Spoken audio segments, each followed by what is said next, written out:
Hey, all right. Can you hear me? Yep. You can you hear me okay? Yeah. Hey everybody. I'm really gonna lose my voice after this, so um as I always say, you don't go on YouTube tonight. Just watch it this way. Thank you.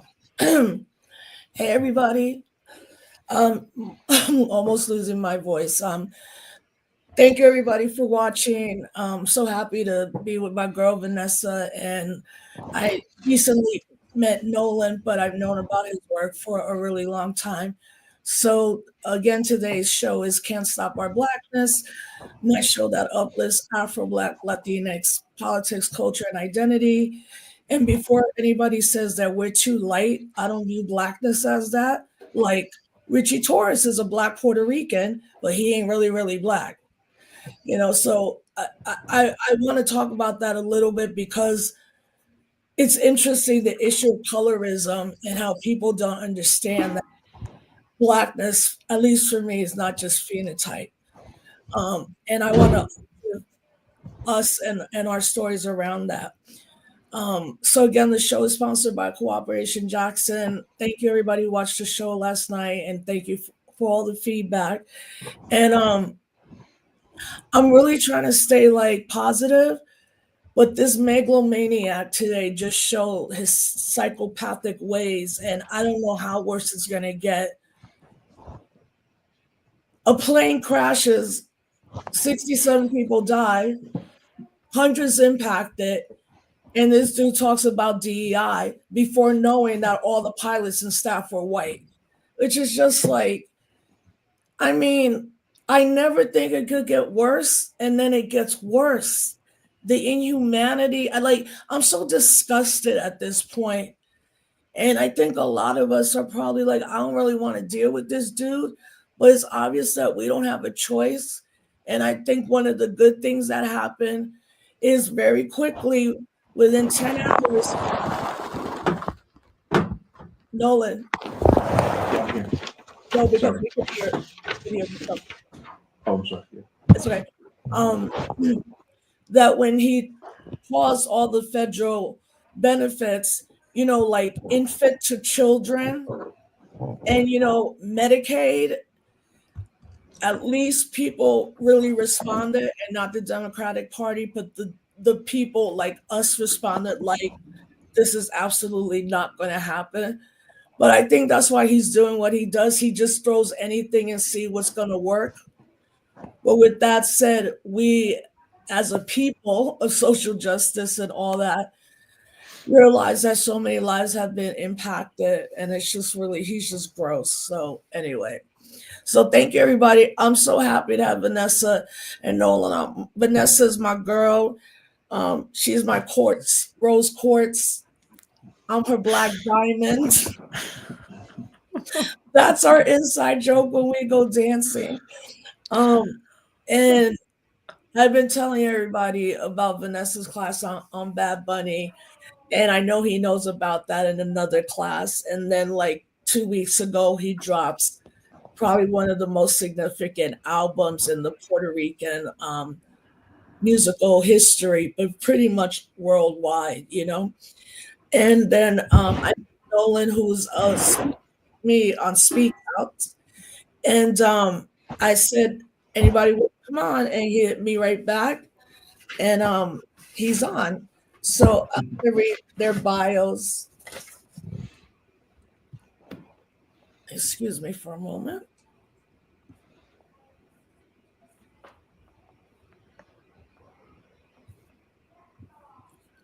I'm trying to find my bio for Vanessa, but it's gone. Okay, Vanessa, you'll have to introduce yourself because I love you. But That's fine. let me read Nolan's. Dr. Nolan Cabrera is a nationally recognized expert in the areas of racism, anti racism, whiteness, and ethnic studies. He is currently a professor in the Center for the Study of Higher Education at the University of Missouri of Arizona. Hear that? So you might have to mute yourself because we're hearing like a lot of background noise. Okay. Yeah. Yeah. Okay. And was the only academic feature in the MTV documentary White People. He is the author of the award winning book White Guys on Campus and was an expert witness in the Tucson Unified School District's Mexican American Studies case, Gonzalez versus Douglas, the highest profile ethnic studies case in the country's history. He's given hundreds of lectures, keynote addresses, and trainings throughout the country. He recently published two books, Whiteness in the Ivory Tower and Banned, The Fight for Mexican American Studies in the Streets and in the Courts. And my girl Vanessa Diaz, Associate Professor, Loyola Marymount in the Department of Latino and Chicano Studies, um, and just an incredible scholar and a beautiful friend and an amazing mother. And we're so lucky to have her at this moment when we can unpack all the like rich political history that's happening in Puerto Rico. And I think what Bad Bunny is doing is not just making albums. I think he's literally changed the consciousness of a nation, much like Hurricane Maria did. So Vanessa, thank you so much. Of course, I'm so happy to be here. So how did you come up with the decision to make a class on Bad Bunny? Well, so I teach intro to Chicano, Chicana, Latina, Latino, Latinx, all the variations on how we say it, Latine, Latinx, Chicano, Chicana, all of it. I teach the introductory course for our department, where I also teach obviously about the Arizona Ethnic Studies case. That's such a key part of the ongoing struggle for ethnic studies. And so I started using Bad Bunny's music in 2018, and increasingly so in 2019, particularly around issues of representation and gender. And he had a song called Caro that had a really interesting video that kind of challenged gender norms, stereotypes, beauty ideals. And so I started using it in my sections. I focus a lot on race and gender in media. And so students gravitated toward it. And once 2019 happened, the mass protests happened in Puerto Rico, the ousting of the governor, and he abandoned I don't want to say abandoned, he meaningfully and thoughtfully stopped his tour in Europe to return home to Puerto Rico to be a part of the protests, and began putting out protest music as well, alongside artists like Residente from Calle 13 and Ile. And at that point, I had told my department I want to design a class about Bad Bunny in Puerto Rico. I don't know what it'll look like. And then as soon as I started teaching in the classroom after the pandemic, that was the first new class that I started. And this album, Debí Tirar Más Fotos, is kind of like an encapsulation of exactly why I taught this course. I think people who have questioned why, when you look at popular culture as a serious cultural artifact, oftentimes people don't take it seriously. And I think what people like myself and my colleague Petra Rivera Rudeau, who did the Bad Bunny syllabus project with me at badbunnysyllabus.com, she teaches a Bad Bunny course at Wellesley College. We get a lot of pushback. What are you guys doing? Why do you have these classes? Why do you think this is important? And then this album comes out and boom, everyone's like, oh, now we see what he's talking about. And it's like, this album is so historically significant. So I'm teaching these songs. I'm breaking down these lyrics in the classroom right now. Songs like Lo que le pasó a Hawaii, which is about US colonialism in very blatant, explicit terms. And so I think for me, it's getting kind of easier for people to understand why I've decided to teach this course.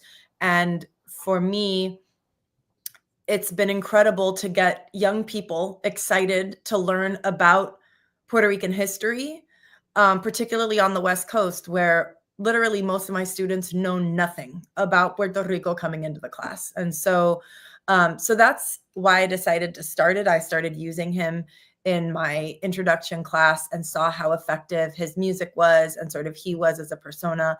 And now it's like he designs the class for me. Like every song he puts out, it's like, oh, now I know how my syllabus has to change. And I have my students do a lot of opinion piece writing and creative projects. And so that's also why I spend time writing. I mean, I wrote a piece with. Oh, Oh no. I know what happened. Oh shoot. She was on a roll and she got cut Yeah, off. damn feds. I love Um, technology. Here we go. that's so weird. All Yeah, right. but it Um, is so, the feedback no, it's gone now? better. Okay. Yeah, no, it was my phone was picking it up. I'm sorry about that. No, it's okay. Um, Well, she's okay. back. She, no, but not her face. Yeah, exactly. I don't know what happened. I We, don't know. we I don't can know what happened. we can hear I, you. We I have just my camera on. I know that's Oh, everybody's like, what just happened? can We you see me? No? yeah, we can't see you, but we can hear. Oh, No, let I can see me her. stop and start the camera again. Can you see me Okay, now? you can see I her? can see you. I'm here. Okay, Okay. I okay, don't know what's going on. it's okay. I can't see you. Nolan But can see you. all right. Okay.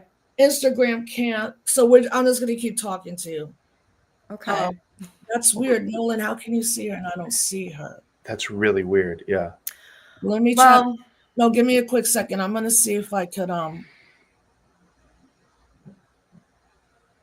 wait a minute. No, it wasn't happening. Okay. Okay, Vanessa, I can't see you, but Nolan can. now Yeah. now I only see myself. I don't see you guys. Oh well, everybody else says they can see you except folks on Instagram. So we're gonna continue. I don't know what's going Okay. on, but and you were at the part of Yeah.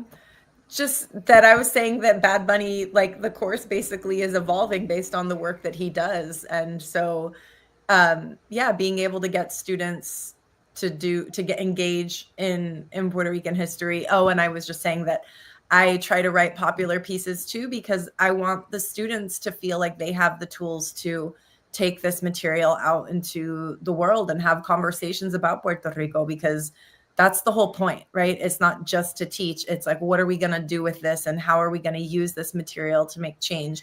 And the last point I'll make, because I know I've been ranting, is just that, when you talk about these policies and how frustrating and enraging all of this is, in the classroom, I'm like, I never want to minimize the significance of what this person is doing. And yet at the same time, I have to remind all the time that the reason it's happening is because there's historical precedence for this, right? So like we have deported citizens before. We have done, like, the US has had this happening, right? I say we.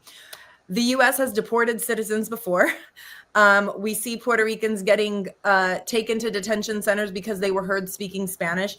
All of this profiling, all of the threats of and the actual, deportations of citizens is something there's precedent for. And so at the same time we have to be enraged and hold people accountable, we also have to contextualize and say, we have seen the US throughout history treat certain groups, including especially Puerto Ricans, as subhuman. That is, as colonial subjects, they have been talked about as subhuman, as less than. They have legal partial citizenship because they were never seen as fully, literally fully human, and they're still not treated in that way. So all of the things we see are grotesque and upsetting, and we know where these policies come from.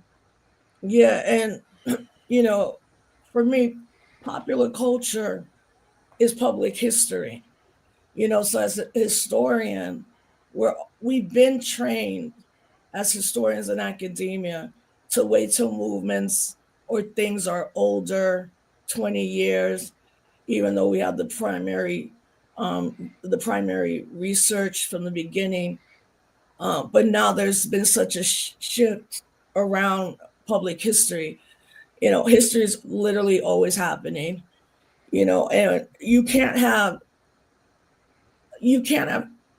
culture without politics. People will argue that culture has to come before the politics. I don't argue that either one comes before. They have to happen together. So then artists who might not be politically inclined will have to somehow be politically inclined. That's what happened with James Brown. He made the song "I'm Black and I'm Proud" because the Black movement was happening, And those young folks were like, no, the artists have to reflect the times, and that's what he's doing. When I was covering the protests in 2019, I got so close to um the the truck they were on. And I just heard this brother, and I was like, yo, this brother, Daniel from LA. He's like, you want to interview Bad Bunny? I'm like, yo, there's like a million people in the streets marching. I hit Residente first, and all I asked him was, why are you doing this? Why now? And he's like, because it'll be too late if we don't do it now. They're going to take it all away. And that's when I started talking about, like, yeah, they want a Puerto Rico without Puerto Ricans, which to me is fascinating to see, particularly like white people loving him, which I don't have a problem with. I'm also kind of conflicted because I'm like, I don't really want y'all coming to the island like that. Because every time y'all do, look at what y'all do, especially the last 6 weeks where that white woman literally set 2 restaurants on fire. And I was like, this is why we don't want y'all here. But that video that he made, to me, that's a video about stopping gentrification very clearly. Like, not everybody might have the language, but it is such a beautiful thing. And I'm glad he did that. Like, why are we listening to techno music? Why all of a sudden, like, white folks buying, land there are now talking and going to their town council like the music's too loud? Then leave Puerto Rico, because y'all already did that in Harlem, where you started having people arrested for the drumming circle that's been there for 60 years.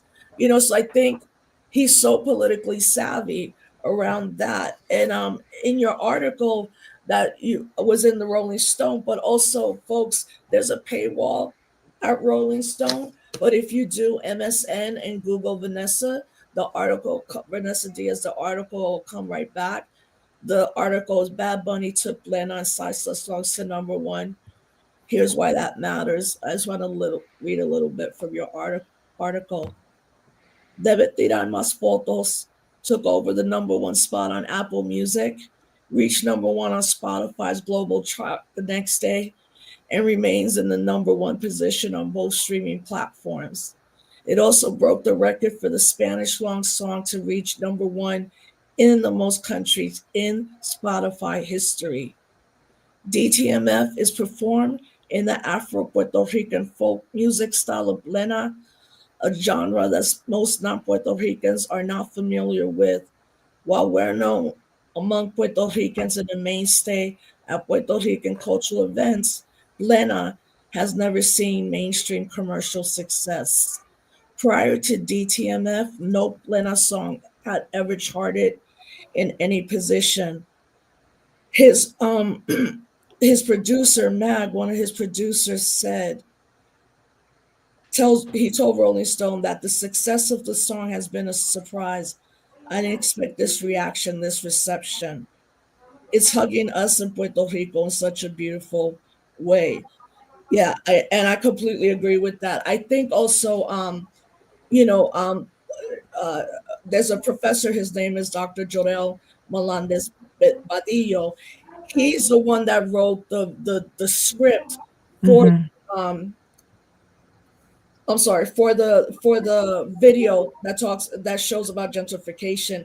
He wrote the script. He worked he worked with Bad Bunny. He has an incredible book, and it's just called Puerto Rico. I've shown this book before. Vanessa, that's you. You got to mute, girl. What's that? I think Oh. you can hear people. Yeah, okay. So this book is called Puerto Rico. It's a beautiful cover. I always tell people this is the right color blue. The navy blue is not our flag. It's this color blue. And then the back of it is the El Grito de Lares flag, which is the Independista flag. You know. So hey, Vanessa, I'm gonna keep talking to you. We had to Yeah. meet you for a second. So I'm so glad he's now, with academics, he's seeking that. But I do have a question.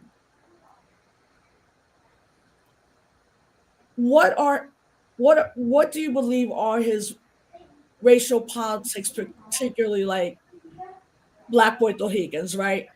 I'm not saying he's saying anything negative. I think he's that person in Puerto Rico, and so many of us know our people that they don't really talk about race in that way. Yeah, everybody in Puerto Rico is a Puerto Rican, but we know the lived experience. Do you think he's going to be more explicit in that, or do you feel that the music itself opens the door for that, for more people to really particularly understand African descendants and Puerto Ricans and their lived experience on the island? Yeah, I mean, I think that's a great question, and it's one that we always have to come back to because I think what we see with him is the answer to your question is yes, the music becomes a vehicle, but let me elaborate. So the music becomes the vehicle because we're talking about an artist. And we're also talking about a young artist. And this isn't about making excuses. This is me coming to the table as an educator, seeing the evolution of students as they get Mm, politicized. And I think that's what we've seen. We've seen a young person who himself has admitted, I don't know everything about Puerto Rican history. Why does he have Jorel do the visualizers for his album? It's because he's not a historian, right? He seeks out the people in his community who can help bring light to these things. So what we've seen is that, for example, when he caught heat during the Black Lives Matter movement, why haven't you said anything about Black Lives Matter? And there was, pieces on a lot of different outlets saying he's such a vocal person. Why isn't he being vocal about this? And then he posted or released a statement, and that statement, I think, showed that he was trying, but it missed the mark. I think most people would feel like it missed the mark. And then not long after that, he released the song Compositor del Año, which is a very explicitly anti-racist, pro-Black song. It is. It mhm. says it says Little Richard was always better than Elvis, and he samples Little Richard. He says if you're a cop, if that I can't remember the exact lyric right now. I teach these lyrics all the time, but basically that if you have a badge that you're allowed to do whatever you want with a gun, but Black people aren't, right? Like the criminal, it's a very explicit song about the criminalization of Black people and the racism that they face at the hands of predominantly white cops. And I think that even if he was speaking to the Black Lives Matter movement, we know that that's the same truth that people experience in Puerto Rico. So that's the reality. Whether he has the words to say it in these particular ways, I think that we get that evolution. So the way that we have seen him talk about race over time has also changed. He caught a lot of heat with the Time magazine article. I think what happened there had a lot to do, especially because I've done research talking to the journalists who were involved, and politics of translation play a role here. Right. Things, when he was interviewed in Rolling Stone, then he said, there were these quotes from me. I said, I never said that. When did I say that? I think there's so much nuance, and there's also the reality that we have someone who, if you hear him talk about race, even in just like cultural politics sense, that we get a different kind of response. So he did a recent interview on a podcast with Cant talking about the album, and he's very much using the language of Afro-Caribeño. He's talking about Black Caribbean experience and the impact of this on the culture, on the song, where that impacts the music that he's producing. I think that the way that we see the articulation around that shifts has very much to do with someone who is learning increasingly about his own history. And I think that that's where, I don't ever think like, oh, we shouldn't hold people accountable. We absolutely should hold people accountable. But I also think that people need to have the space to learn and grow. And if all we do is cancel, and say, oh, you didn't get it right. Not everyone studies this. Not everyone understands it. I'm a professor. I teach this stuff, and I don't always get it right. Right? Like, we have to constantly revise and rethink the language I'm using now in my classroom. That language has changed. And part of that comes from my students. How are we talking about gender? How are we talking about sexuality? How we're talking about race? All of these things are intertwined, and all of these things are evolving all the time. And so We all have work to do all the time. And yeah, that includes someone like Bad Bunny. And I think that's part of what makes him also helpful and interesting to teach, because we can critique him and we can look at what he said and we can go, oh, and look at how that's changed over time. What do you think happened there? And I think students can connect to that and actually be encouraged by that. Yeah. Vanessa, I don't want you to leave, but I think you might have to. So if you I do, can stay a few more minutes if you okay, want me and to. then I'm gonna throw it to Nolan. But I agree 100% what you said.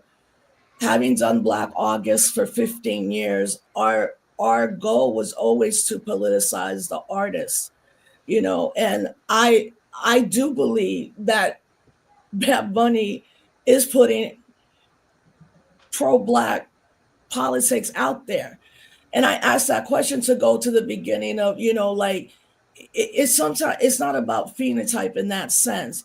And he is younger, and every album he has made is better than the next one. And I think that that's critically important. But it's also coming in a time since Hurricane Maria that his generation of Puerto Rican young people on the island are like, enough.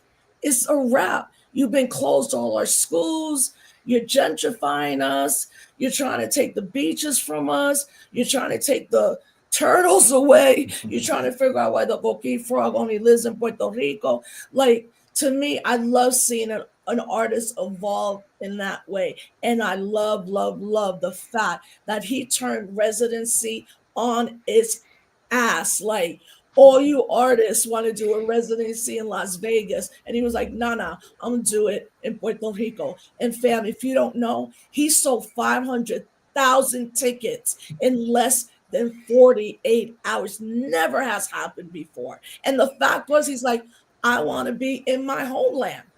And then I think about too, economically, he is bringing in a lot of working class people that are indigenous or Black Puerto Ricans who are going to benefit from that. Obviously, the colonialism, the capitalism, that's always there. But Nolan, just to bring you in a little bit before Vanessa leaves, and then we'll continue, because Mhm. both of you are students of and teaching students in Chicano history, Latino history. Is Bad Bunny resonating with your students?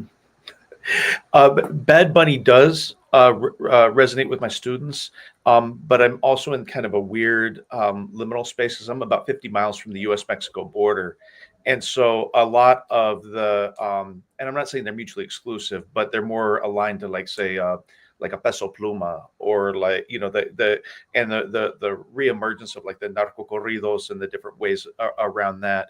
But no, I mean, Bad Bunny, regardless, is huge and in these areas, and I think that it speaks to, a certain commonality across sort of different Latin American diasporatic populations, because they still identify with uh, you know learning, growing.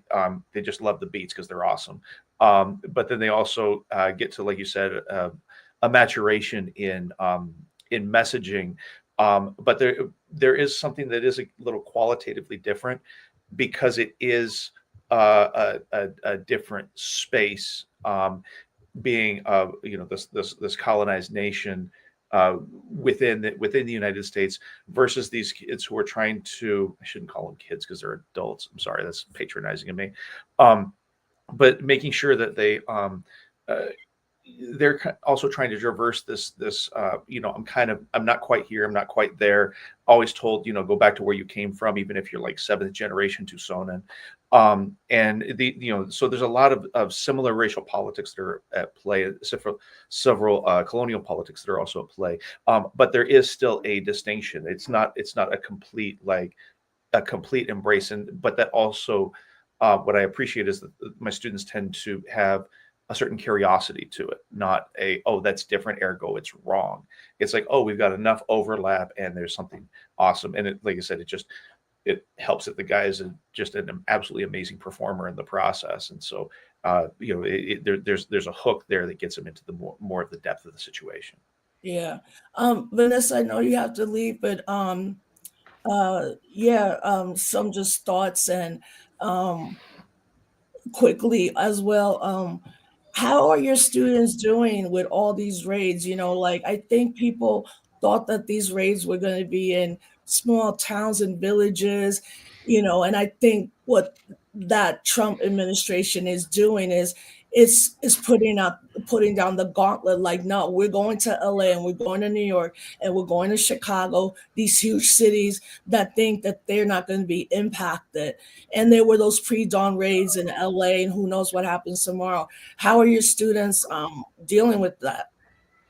I mean, I think across the board, there is this like massive sense of fear. And I think that's the goal, right? And so students are scared, community members are scared, lots of my loved ones are scared. And it's terrible to see the way it's impacting daily life already, right? There's just this sense of like at any moment, right? Just I'm in West LA and ICE apparently was on the corner of Venice and Centinela the other day in the morning just looking for workers, right? And I think that like it's important to ask how the students are doing, because one of the things I've seen circulating is reminding people that we have to remind people like this isn't just about a labor force. This is about communities. This is about families. And that's completely disregarded. It's just treated as inhumane. I have friends who are school teachers, at the, elementary school level, and the kids are going, are you going to let them take us? And I know, because I'm at a religious institution, that it is true that churches and schools are not being respected, that the idea of sanctuary is out the door. So the fear is real. And I think that what I try to do is give them the practical tools. This is what you can do. This is what you should not say, and all of these things, but also try to give them the historical knowledge to go, this is terrifying. And we've seen this, and this is what we do, right? This is how we respond. And I think that is where bringing in popular culture and having figures that are already politicized kind of helps students feel not just like a connection, but also an outlet. And I just try to encourage them to be writing and processing as much as they can. And to the extent, like I tell them, I want you guys to pay attention to everything happening, but you do have to protect yourself. And sometimes that protection means turning off your news alerts or turning off whatever feed you're on, because this is 24 hours a day of completely, there isn't even an adjective for it. Every second is worse than the previous, right? Every second. And so sometimes you have to take a minute and just go, like, I know in this minute I can't change the outcome. And so I'm going to take a minute to process on my own before I can even think about the next reality that's going to hit. And it's really terrible. But we have community, we have each other, we have to hold on tight to that. And we have to remember that we will continue to fight. We always continue to fight in the face of all of the adversity, all we have ever done. All of our communities have fought back. And that's why we remain a threat. All of our Puerto Rico, like I was talking about, teaching the students that COINTELPRO, the beginnings of COINTELPRO started focused on the Puerto Rican independence movement. Mm-hmm. Why? Right? And at the end of the day, it's about who is not really American. And we know that this language, like you brought up in the beginning of the show, right? Talking about that DEI was involved somehow, that in the plane crash. It's because the same language of dehumanizing anyone who is not a white American, and legally so, right? Not even just a white American is not really American. And we just see that being reiterated at every level all the time. And so we just have to keep educating around that and giving the tools and the understanding, because we can't make sense of it in a logical way, but we can make sense of it in the historical way. This has happened before and it's happening again, and we have to keep fighting like we always have. Yeah, like in his video where the younger brother buys and he said, Seguimos aquí. Yep. Dr. Vanessa Diaz, Associate Professor at Loyola Marymount, one of my besties, give the babies so much love for me. I can't wait to see you. But thank you. Mm, And of thank you course. for being, one of the first when no one understood, what his story is going to be written forever, but to also understand that those old kind of ways of doing certain classes and things like that, you gotta switch it up for the times. Gotta But switch it up. just make sure that when he invites you to be his biographer, I can be your executive assistant. And I love you. I love you too. Thanks for having me. It was great to meet you, Nolan. Take Great care. to meet you too. Hmm. Bye. Peace. So Nolan, Yeah. you're in a border state. Hmm. What is the state? I feel like even though you're in a border state, Hmm. that you are all very consistently prepared, probably That's it. more than any. So, what Hmm. is it like at this moment? Are you in Phoenix, You know, Arizona? Tucson. So Tucson, 100, Arizona. 110 miles south Yeah. down the 10. So yeah. So you're right that in many respects, the early 2010s, because we had our SB 1070, which draconian criminalization of migrant communities, HB 2281, which outlawed the teaching of Mexican American studies in Tucson, Arizona. You know, all Can you this stuff is, repeat that again? Because I don't think people know, and I'm going to get into the of case. course, What Nolan is referring to is the Tucson Unified School District's Mexican American Studies case, Gonzalez versus Douglas. It was the highest profile ethnic studies in the country's history, and this is when it before Trump, right? well Back before, yeah, 2010. so where they tried to ban Mexican studies in Hmm. everything, right? Yeah. So what happened was that uh, Tom Horn, who was the state superintendent of public instruction, had an axe to grind with the Tucson Unified's Mexican American Studies program in particular, and so he created, with the help of the Arizona legislatures, HB 2281, which gave him, as state superintendent, unilateral authority to figure out if there were four tenets. You couldn't have classes that promote the overthrow of the U.S. government, promote racial resentment, are focused on a specific racial or ethnic group, and treat students as representatives of a group instead of as individuals. But that's it doesn't mean anything. Like, I mean, sedition has been illegal since the country was founded. So why would you have it? Because he wanted to say I Tucson's mean, Mexican. in case you except if you were January 6th Yeah, insurrection. that's true. It's just, Enslaved. yeah, these what are these things but facts? It's not, Yeah. but so what happened was that he did two things that were really astute politically but horrible for education. One was that he determined, as state superintendent of public instruction, what was a violation. And so, like, in his mind, when you had brown students in South Tucson learning about Mexican American history, that's a violation of state law. It was never a violation when, say, you had largely white students in the north side of town, the affluent side of town, taking AP European history, and it was still like a 95% white class. That wasn't a violation. It was only low income brown kids. And he said on the record that he specifically wanted to eliminate the Mexican American Studies program in Tucson, which at the time in the K-12 environment was the most developed ethnic studies program in the K-12 across the country. It was also, when we ran the statistics on it, it was also one of the most effective at raising student achievement. And so the second part that was really There was politically, like a direct correlation, like methodology that yeah, showed hmm if this young person has been taking ethnic studies classes hmm in junior high school, in high go out school, to yeah. higher education, they were the ones that had very good retention rates and were more well prepared than other incoming freshmen, right? Almost. It was more about it was a very specific analysis within high schools. And so it said the Okay. students who take Mexican American studies classes in Tucson were significantly more likely to graduate from high school than their peers. They were significantly more likely to pass their AIMS, which is the state standardized test, on in English, uh, uh, English reading and mathematics. And what was weird was, I messed that up. It was English, mathematics, and something else. I can't remember.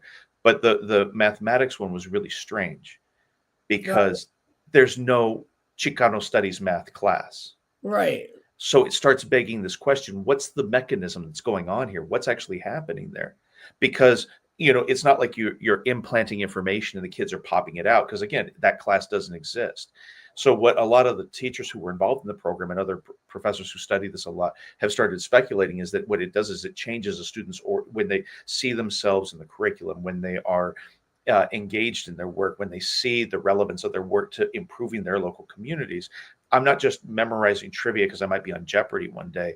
It actually has meaningful. It changes the student's relationship to school, Right. which frequently for for first gen Black and brown kids, that's a fairly antagonistic place. Like it can be a site of extreme harm. And instead, it changes that orientation, that there's a meaning to it, a purpose to it, and a mechanism of advancement. But then what happened was that Tom Horn, when he was crafting the legislation, he said that the state superintendent can withhold 10% of state funds on a monthly basis, which for Tucson Unified was about $15 million. Mm. And in a Title One, 70% brown district, they ended up folding under the pressure of the state because he made sure that they were out of compliance, even to the extent that on his last day in office, he found TOSD out of compliance with the state law that he helped craft. Here's the problem. The law didn't go into effect until 4 days after his last day in office. He Mm. found them out of compliance. It'd be like if someone was going to be driving down the road and they give you a ticket because I know you're going to be speeding. It's like, that's not how the law works. And this is a Harvard trained lawyer who keeps telling these kids in South Tucson that they're un-American for having pride in their cultural background. Ironically, this guy is a Canadian immigrant who keeps telling brown kids that they're un-American. And I mean, the ways that all of the racial baggage that we were talking about earlier that comes into that, who is authentically an American, it goes right out again, we're trying to make sense out of something that doesn't make sense. And that's the racial politics of the state. But then what happened was, through that, as well as this draconian immigration law in 2010, SB 1070, um, the Arizona, in particular Tucson, has been prepared for this for a very long time. I mean, it's just we kind of had a lot of folks who already adapted. Folks know, instead of going out for a beer with your friends at the end of the day, you go directly home. If you're a student, you have your ID on you at all times. It was exactly what the borders are said on. I think it was on CNN Yeah. a couple of days ago. Tom Yeah, Horn. where he's like, those people, they know not to talk to police and don't allow entry into their residence. Like basically, when you know your rights, it makes their work really, Yeah. really hard to do. And so, it was sort of like we were the testing ground for a lot of this stuff. Arizona was circa 2010. And now what happened was all the stuff that happened in Arizona in that era is now going on a national level Right. with book bannings, draconian immigration raids.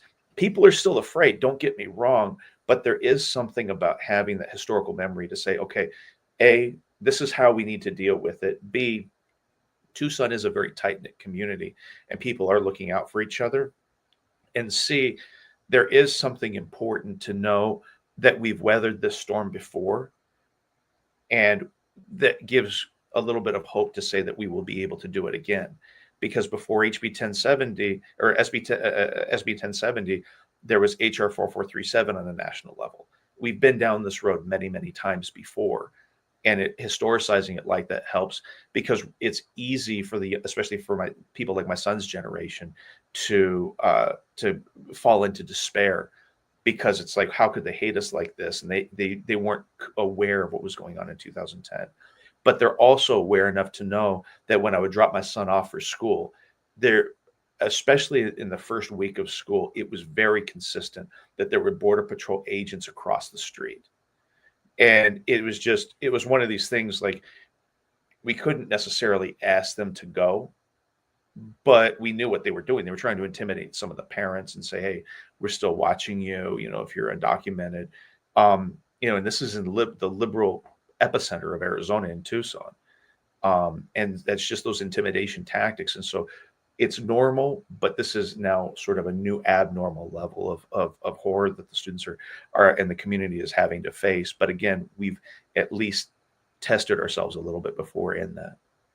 Yeah, and although, we know still that Obama in his whole presidency, as of now, which is about to change, had deported more Mhm. undocumented folks, but there was some still semblance of control with ICE and the border police. Like, you might not want to do that because the Mhm. president, like, where now there's no guardrails. No And guardrails. then, like, especially on the border states, most of the Custom and Border Patrol are Latinos.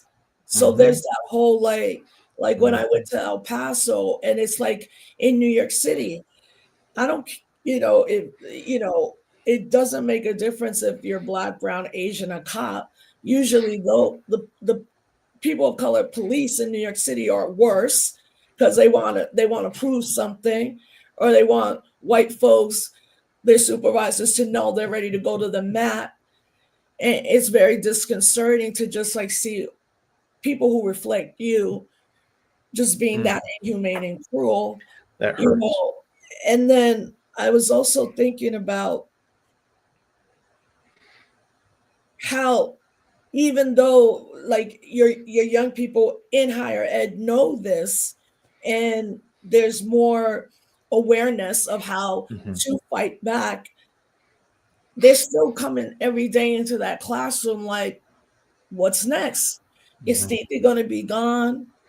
And I know that young people are also making choices of like, in mixed status households, like, I don't want to Mhm. go because what if they come get my mom and dad, or my, It's so that like they're coming into these spaces where at least they have a little bit of respite. But that's just so much to put on some young people who are just seeing this happening, and because of social media, watching it happen. How do you deal with that in the classroom? absolutely. Well, I mean, the first thing you have to do is I instead of assuming that my students are okay until I hear otherwise, I assume that they're not doing okay and have to constantly check in proactively, Right. both as a group but also on an individual level. I really respect a lot of my colleagues at the university who have been uh, organizing a lot of these, like you said, know your rights. That doesn't obviously protect you 100%, um, but it at least gives you some leverage to know, like, look, this is how I can get myself in trouble.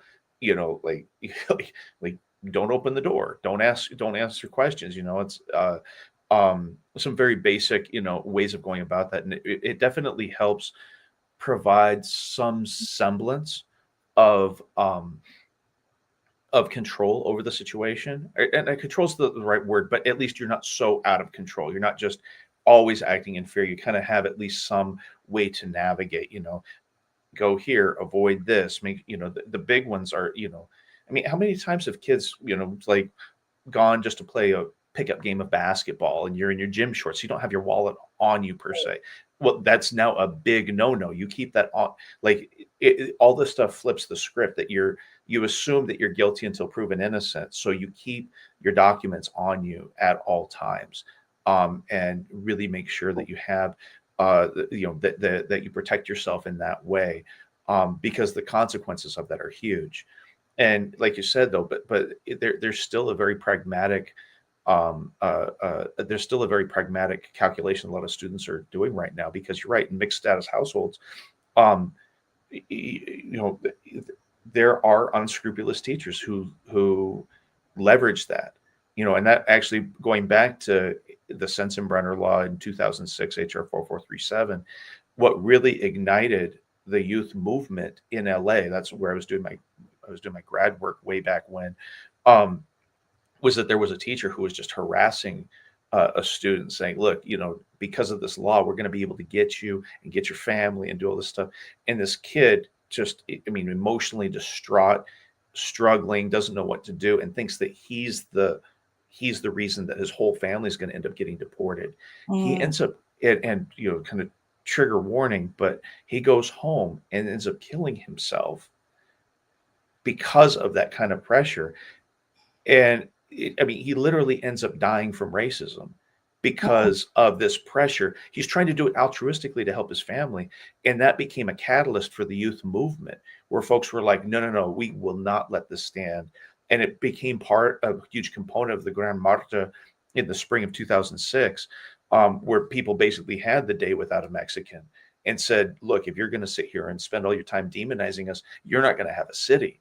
And unfortunately, it feels like that's the direction that we're going in right now, because Lord knows that the current administration really doesn't just give a damn about lowering the cost of eggs or gas. That was all smokescreen. It's all about, as long as you hate brown people, as long as you hate black people, as long as you see them as the source of your problem, everything is going to be all right. Or as we say in my discipline, everything's going to be all white. You know, in saying in what you just said, I think we have to have more nuanced discussions to first, like, all immigrants are not just all Mexicans, like Exactly.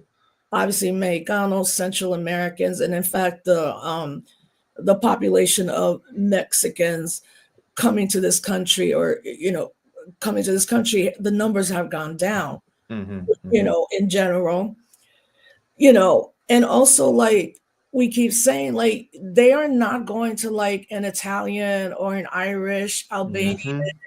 Ukraine, Yep. Korea, like, Yeah. Argentina, like let's just stop. Uh-huh. Like, let's just, at this Exactly. point, it is a cover too for complete black Yep. and brown surveillance Absolutely. and rounding up. Mm-hmm. Puerto Ricans, I've seen some stories where, like, Puerto Ricans got caught up and it took a couple of hours. And Yep. one article or a discussion I was, like, listening to, where a couple of Boricuas are like, yeah, but we're still American. And I was like, dude, they just held you up for 4 hours. Like, don't be that type of Puerto Rican. Exactly. We're, still as born as American citizens. Like, don't be that person. Like, Mm-hmm. why me? I'm an American citizen. Like, Exactly. but also, like, if they don't want us, then they don't get anything. Like, you don't want our Yeah. music, our food, Uh-huh. clothes, our Exactly. culture, our Mm-hmm. ability to reason, our ability to be sustainable, our ability to grow food. I don't want to Mm-hmm. see you eating in a Mexican restaurant. Like, you don't want the people, and you don't get Yeah. anything like that. Mm-hmm. And I Mm-hmm. mean, I believe that people are starting to really be like, yo, all right, like, Mm-hmm. there has to be some type of, right now, like, not line drawn in the sand, but kind of like, yo, they come in hard. Mm-hmm. It's only been 10 days, and over 5,500 people have been rounded up, Mm-hmm. detained. Then he's getting into this back and forth with Colombia, and then Mm-hmm. Colombia's like, fine, like, we're gonna welcome them, and Mm-hmm. and it's just, they're going to now use Guantanamo Bay. For people that might not know, because I'm not Uh-huh. in geography, there's people here Mm-hmm. probably watching who weren't even born, were born Mm-hmm. after September 11th. But Mm-hmm. Guantanamo Bay has been the place where they've been holding, where they rounded up hundreds and hundreds of Middle Eastern men and had them in jail some decades with not Yep. one charge, No right? charges. Yep. No Exactly. charges. I think there's 11 left, but there are 30,000 beds there. So that's what, now that's Mm-hmm. where they're taking people, which Exactly. is more dangerous than any other detention, even the private ones, because they ain't no cameras in Guantanamo Bay. Media is not allowed on that island. They have a specific number of journalists that could cover what's going on, but they can't go into where, like, even a private detention here, or a public detention center, there's going to be journalists from the Mhm. giddy up. The CEOs and the people running are going to have to let journalists in, like they did when they were separating families, and also that they are separating families again by doing this, because, like Mhm. you said, your Yep. students in your class, they come home, everybody's gone. Exactly. Exactly. And it's what one of the things that is also really difficult right now is that, I mean, in our context, I think there's 22, 23 officially recognized native tribes in the state of Arizona. Right. And and in Phoenix, there was a really high profile issue where a Navajo man was getting detained and caught up in this. And again, like you said, the natural reaction is, well, why are you messing with me? I'm one of the original people here. But that's not the point. The point is that it's indiscriminately um, targeting these folks basically. And you're right, like the other major migrant population in Arizona are Canadians. And I'm not saying all Canadians are white, but there's a pretty high correlation there. And none of those cats are in any way, are running scared. They weren't running scared in 2010. They're not running scared right now. And you're right. Like that. I mean, during all these times, it's always been highly racialized. That about island Caribbeans, indigenous Mexican, Central American folk, and I mean, we're not talking about the immigration status of, say, I don't know, Melania Trump getting into the Right. U.S. on an Einstein visa. Really, Right. I don't think she could even spell Einstein, let alone why she got in on this special. And then Her whole we family, also, her yeah, whole and family. then the underlying irony right now that we have a white South African coming from a diamond or an emerald mine legacy, trying to tell us that first of all, it wasn't a Heil Hitler salute. Yes, it was. But then second of all, that telling the right wing in Germany, we have too much of this collective guilt about everything, which is weird because it's a funny thing. Every September 11th, I always hear never forget. Right. But again, that only applies if you're, the affluent groups in the bit in the capitalist districts of New York City. If we're talking about indigenous genocide, black slavery, the horrors of colonization, the modern day colonization of the mind that occurs in terms of trying to eliminate anything that's not white in the curriculum. It If we're talking about these kind of horrors, it's, oh, you need to get over it. But when it happens to white people, then it's like, well, we're going to never forget. And that And is the underlying juxtaposition. Nolan fam is talking about Elon Musk, that a lot of people don't know. Oh, He was born and bred in South Africa during yeah, apartheid, so it completely makes sense. absolutely. And then Germany itself, after the Holocaust, like, it's illegal to have the swastika sign on Exactly. anything. When you Exactly. go to Germany, they're everywhere. There are memorial markers of the Yeah, horrors that happened. Then exactly. when you see him, they're saying like, "Hey, it's been enough of this guilt," and also denying the Holocaust. Yeah, absolutely. Well, I and mean, I just want to yeah, throw no, one thing out there go really ahead. quick. Yeah, And I need to say this because it doesn't get amplified enough. When he did his Hitler salute, the first thing that the right jumped on was, well, he's autistic. And I can't say this enough. Autism doesn't cause racism, and right. racism doesn't cause those are not related in any way, shape, or form. It's just another way of excusing malfeasance on behalf of an affluent white man. Like it's a very simple way of doing it, but that's what it is. Who's not unelected Yeah. via president? Oh, we didn't. No one voted for him. Absolutely. I mean, He bought votes, which is probably illegal, but that's a whole different issue I know. altogether. I mean, that's the kind of thing now.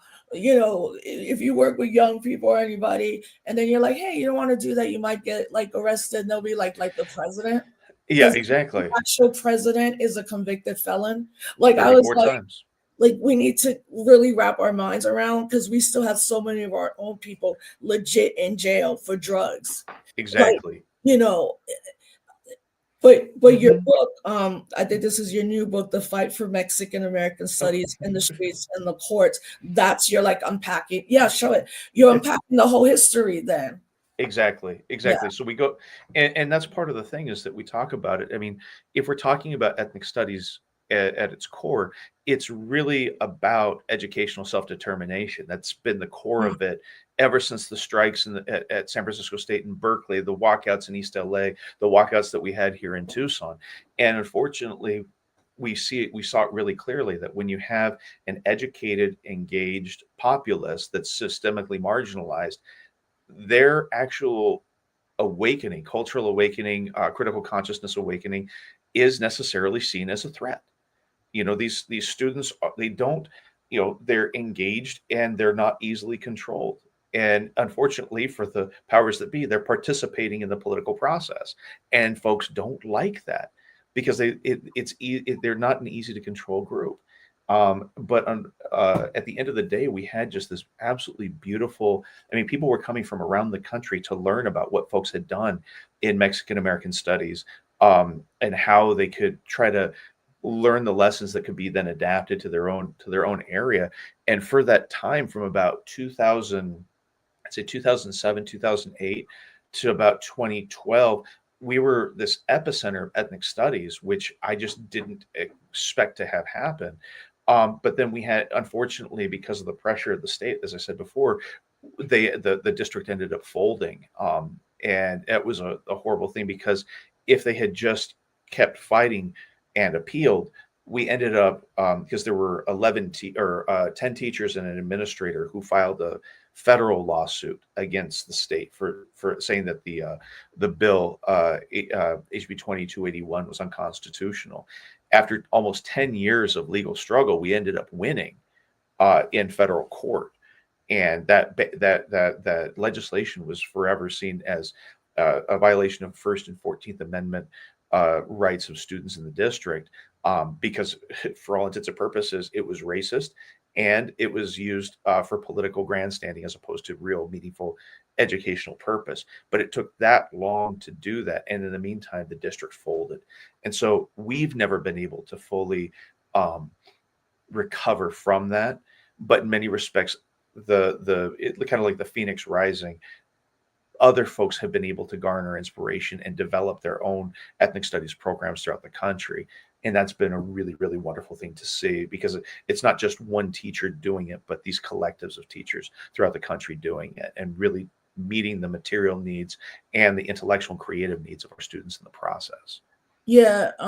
And before we wrap up, I do though. I, I see the attacks beginning on ethnic studies in a lot of other states. I mean, California, it's law.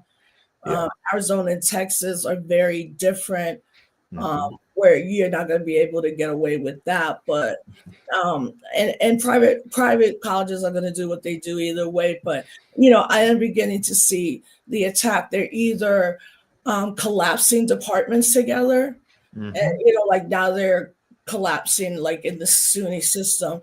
Now they're putting Africana studies with Latino studies. And I Hmm. don't, and this is, I think that's a horrible thing, but you're Totally. doing that, and then you lay off half the staff and half the faculty.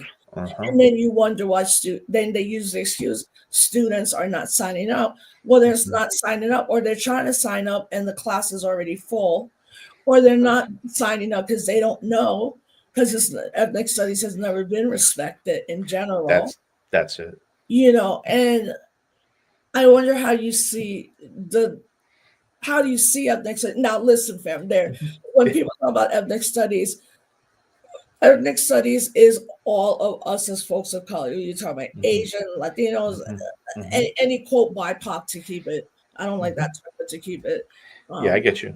right? Like, um, uh, I just lost my train of thought. What did I say? Well, anyway, they're collapsing it. Yeah, yeah, the collapsing Ethnic studies is about the study of, quote, all of us as people of color, but yeah. then there's specifically Chicano studies and Hmm. Hmm. specifically Black studies. And we have Puerto Rican studies, but I mean, I think we might have out of like 60 departments for decades, there might be like 8 left. of Mhm. Puerto Rican studies, particularly all on the East Coast. Mhm. So the attack on ethnic studies is that making specifically Chicano studies harder, or do they like the hands are off when it's specific Mhm. Chicano studies, let's say in Yeah. Arizona or Mhm. Texas? Mhm. No, I mean, it makes it a lot more difficult, and I think you hit the nail on the head that there's the all-out attacks where folks just say, "This is un-American," right now because they don't, uh, have as much of the, uh, legislative, supermajority. The Republicans don't have it in Arizona the way that they used to. Um, they have to rely on alternative methods of attack, such as the Goldwater Institute, which is a right wing think tank here in Arizona. They'll use a Freedom of Information Act request to get all sorts of subversive, quote unquote, syllabi, and then write reports saying, "Look at these liberal bastions of indoctrination in higher education." One of the bigger difficulties, though, is that you're right, in neoliberal institutions, you have the sort of the cyclical argument where you have um, uh, everything's supposed to be based upon, if you have a popular discipline, people will go there. It's the marketplace of ideas. If you have a less popular one, it should go away. But the problem is, if you say that without context, it's easy to demonize Chicano studies because, and actually the one at the University of Arizona, which was never banned, but it came under a lot of attack. We saw our numbers dwindling constantly, but it makes sense if I'm a young student coming into the University of Arizona and I'm in a state that has literally banned Mexican American studies. Am I going to risk my future going here? Because there's all these questions. Is the degree going to count? What will future employers think? And so that creates what's called a chilling effect, where people are like, they start questioning, like, well, maybe I should think more about engineering, or maybe I should go in these other areas, as if Chicano studies and engineering are mutually Right, exclusive ideas. Oh, I mean, what's the Flint water crisis? But engineering and ethnic studies. You need to know the people right. and the material engineering of it to really do the whole thing. And so for me, it's one of these things that, like, there's multiple ways of going about doing that, of that attack, and unfortunately they're being really, really effective at it right now. And it doesn't help that our quote unquote liberal friends, and I use friends in very, very scare quotes, that they're uh, uh, uh, uh, taking the bait, hook, line, and sinker constantly. I mean, probably the number one offender is Bill Maher, who considers himself a liberal comedian. He's He's a crazy. pain. I can't He's stand such a pain in the butt. But him. like it's like his throwaway line. First of all, it's just lazy comedy. Like, Yeah. it's not, but it's like, oh yeah, these kids at Harvard who are majoring in gender and women's studies or Africana studies, and there's always this sort of demeaning tone to it. Oh yeah, just any degree is fine off of this, and just go buy your degree and um, learn to hate people who you shouldn't be hating. Like, it doesn't have any sense of the art of what he's critiquing. But unfortunately, that's a very strong liberal line right now, and you actually see it even on, like, MSNBC. After Trump won, so many of the commentators were saying, "Oh, this is the end of woke. This is the end. We've done the woke experiment. Kamala ran on woke, lost badly, and unfortunately, that's just objectively false. It's She like spent it's lazy. Like you don't know No, what it's just lazy. you're It talking totally about. is. Absolutely. Well, I mean, she spent more time with Liz and Dick Cheney than, say, representatives who are organizing around Palestine, trans rights activists, people who are really trying to look for, who are doing any of the justice movements. They were off the table. It was, hey, look how center, look how to the center I am. You can call us, you can use us to be normal. And it's like, no, if anything, this was a referendum on centrist politics that make you seem like you're part of the establishment. Right. People want an anti-establishment person because they're hurting, and they don't want a return to normal. That normal that stripped away the manufacturing jobs and hurt so many people in the process and created so many of these neoliberal reforms. Folks are still hurting from that. People Well, and if you would have listened and taken the hint about Gaza, they might have won. And Absolutely. you know, I think what undeclared movement was brilliant. Absolutely. That was smart. And unless you understand it, then people are just like, oh, they didn't go and vote. No, they Hmm. went and voted. They decided not to vote for the president. We've had those Exactly. type of elections in Puerto Rico. Usually, the Puerto Rican political, like the voting in Puerto Rico, usually 90% of the island votes. Like they don't take that for a joke. But in the Hmm. last two quote plebiscites, where they always ask us, do you want to be a state, a colony, or a state, independent, or commonwealth, right? Hmm. Most Puerto Ricans are like, we're not even doing that shit no more. We've been doing it for 20 years. It makes no sense. Uh-huh. I don't got time for that. We're Exactly. not going to be a state. That's some fantasy that five white Puerto Ricans are trying to put. Like, it's that and it's insane. But also, as a person in Black studies, ethnics, I'm always take umbrage like when people are like, what can you do with your degree? I'm like, what can you do with your degree of art history?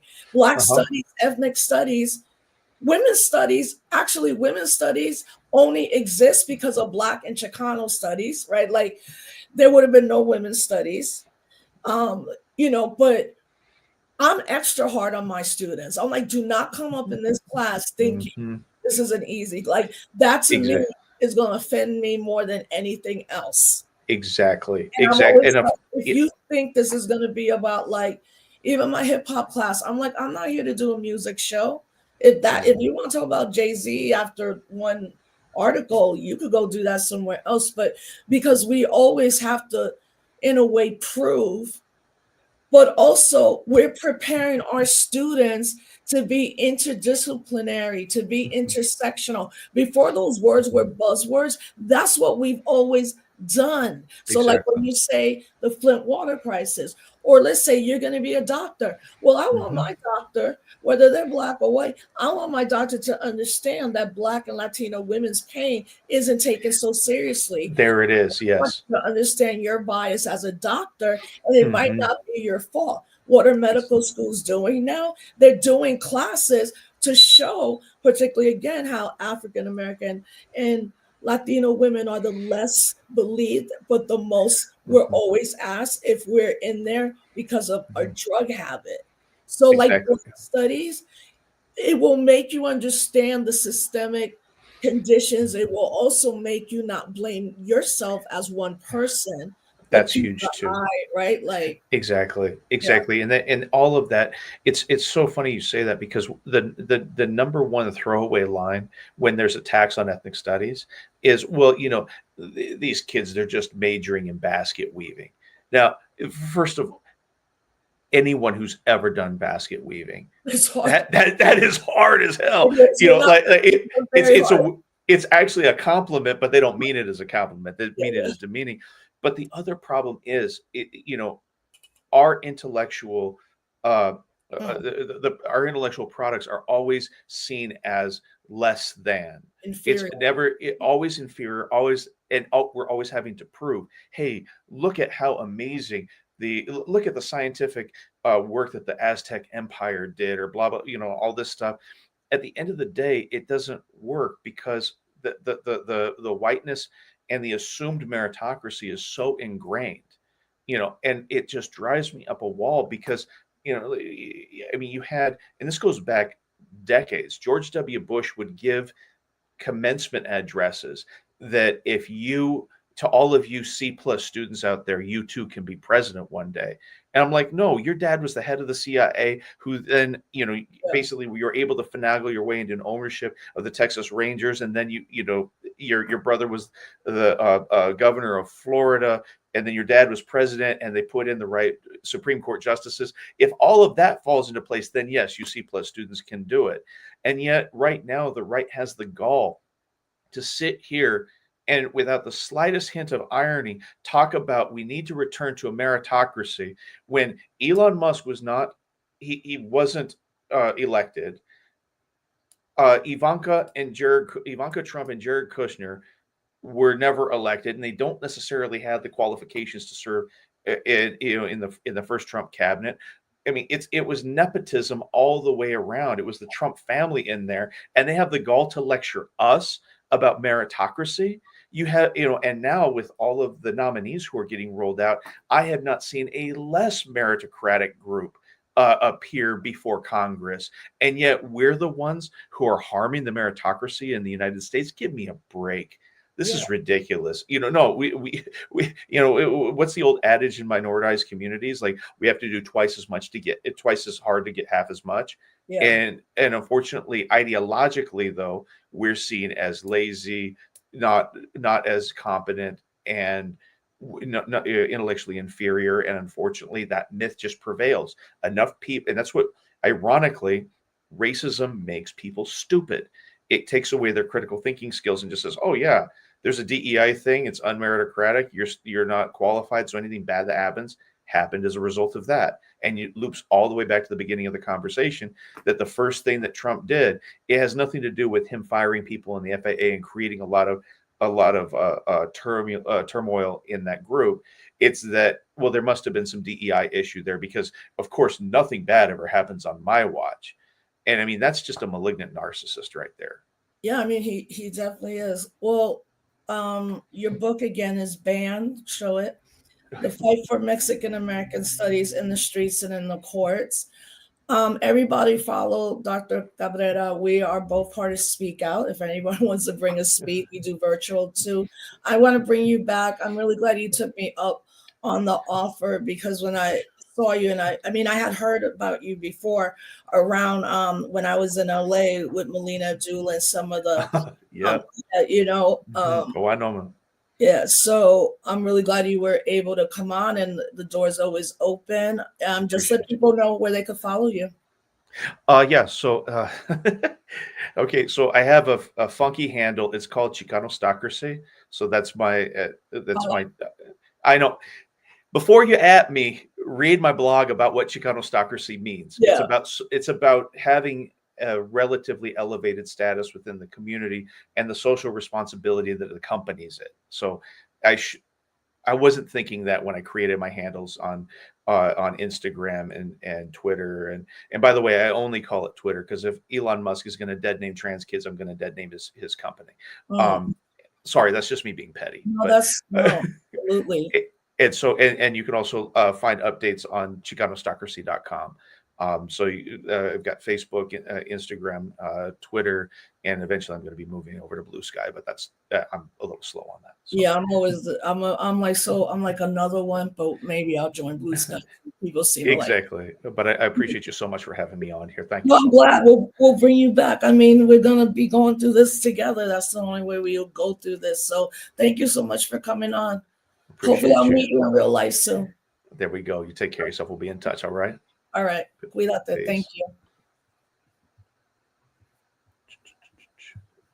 Why is my cursor not working? Hey, everybody. Hi. Thank you for joining. I can't talk anymore. My throat hurts, but I hope y'all found a good discussion. I'm really so happy to keep seeing so many more people joining. I'll be back next Wednesday, 7:00 for Disrupt the Chaos. And then Thursday, 7:00 for Can't Stop Our Blackness. Fam, be safe out there. These streets are no joke. All right. One.